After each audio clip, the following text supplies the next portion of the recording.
Hello and welcome to the Sarasota Film Festival Spotlight Series. And you are? Sister Rosemary Nyirombe. So wonderful having you here. You are the subject of an amazing documentary called Sowing Hope. Would you tell us a little bit about this hopeful, momentously important film? I didn't know this film would be very, very important as it is now called. And for me, it has been very difficult really to accept this film, to be a subject of this film, because it's not easy to see yourself on a screen.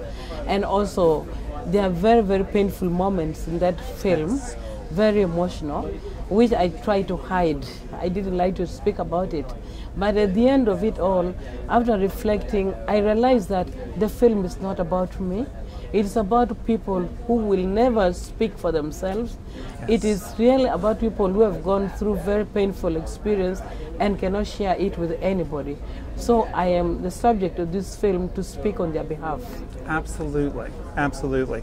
Tell us a little bit about your work with these thousands of women in Uganda who were abducted by the LRA and what you have done to help them rebuild their lives. The work I've been deeply involved in has just been out of compassion and love. Yes. It was not an easy job to accept these young women who were abducted by rebels or the Lord's Resistance Army after being used as sex slaves, young women given to rebel commanders and trained as child soldiers. Also young boys trained as child soldiers. The women were doubly disadvantaged because many of them became pregnant and got children from these rebel commanders. And some of them gave birth while in captivity by themselves. A good number of them who were not killed managed to escape and come home. But on arrival in their own town, they were not accepted by the society because the rebels used the tactics of people not accepting these young people. When they abducted, they would bring them back to commit atrocities in their own villages. Some of them were forced to kill their own siblings. Some were forced to kill their own parents. And this made the children very unpopular. When they came back, people were calling them with names and calling them as murderers, and the children were being called children of rebels. And at this background, I decided that I would accept these children, I would accept the women with their children. And I made a radio announcement and told them, come to St. Monica and come as you are. I knew their background. It was a very painful background, but I, together with some of my sisters, did not like to remind them of their past. We only accepted them and became mothers to them, walking in love, adopting them, and accepting them with their children.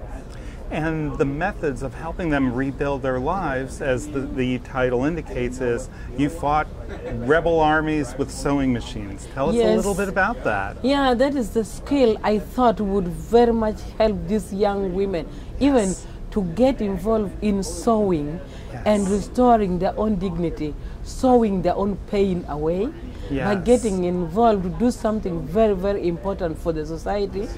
And of course it was very difficult for me to teach them the mathematics of dressmaking and cutting. I got involved in teaching them the practicality of mathematics. Say, look at your companion and think a human being is divided into 4 parts. In front you are 2, at the back 2. That is the mathematics of dressmaking and cutting.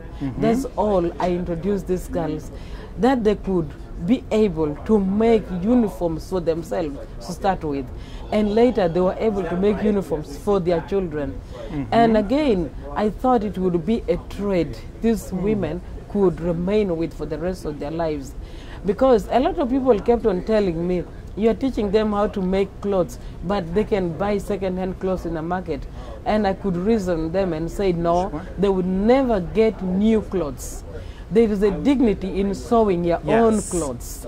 And apart from that, it was an indirect way of rehabilitating them, letting them share the joy of learning, the joy of being together, and the time spent to talk about their own pain together. Did you find that as they were creating these clothes, that they were basically sewing together their future, that they were sewing together the road that would take them away from that horrible past. Exactly. That Yes. is something which makes me very, very happy even now. Yes. If I walk in the market in Gulu, I would not go even 5 or 10 meters before I meet a girl running a small shop, making clothes. that's And I so always wonderful. ask them, are you making money? Yes. If you're not making money, come back to me. I'll teach you how to make money.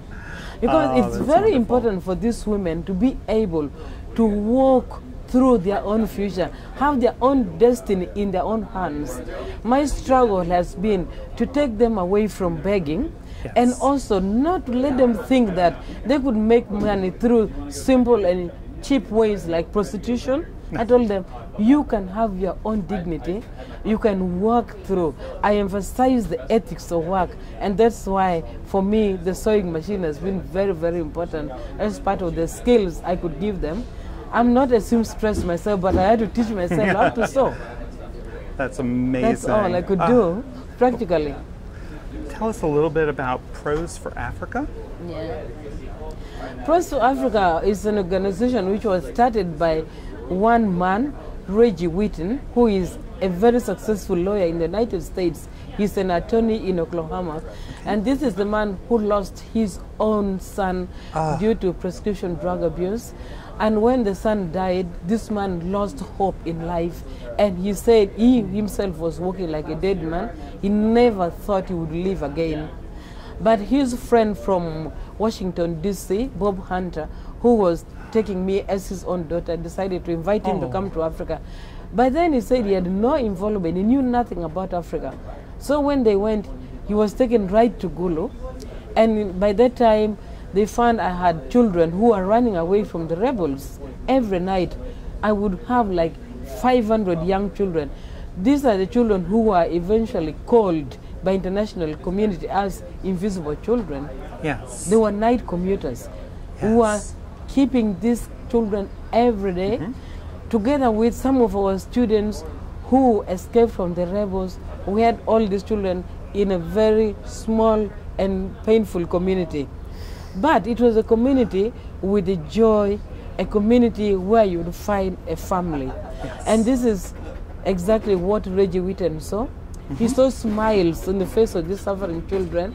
Yes. He saw they were able to think of going past their pains. When he came back to the United States, he saw it, he thought by himself that he would not have sympathy for himself anymore. It would be better for him to do something to support the children in northern Uganda. That's how we started the organization Pros for Africa.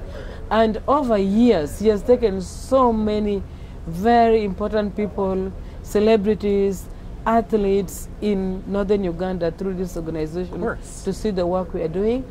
And it's all spreading out. It is all about the word going to everybody. That's all how I came to know him. You're a genuine ambassador of love. We're so honored to have you here. Now you have a book signing while you're in town. Would you like to tell us about the book?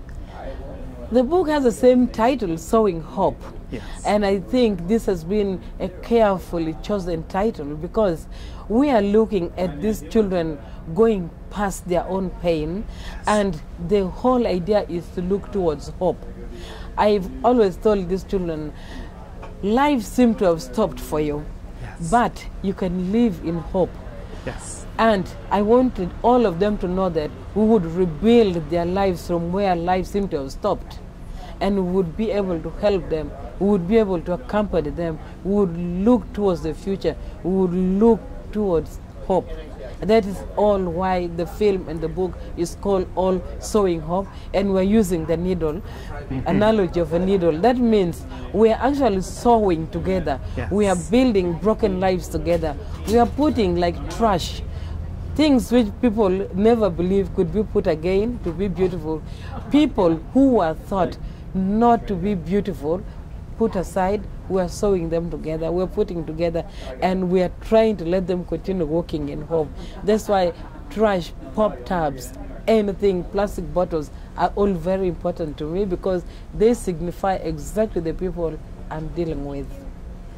You've been so kind to give us your time today. We're honored to have you here. Thank you so much. Thank you. Thank you for having me here.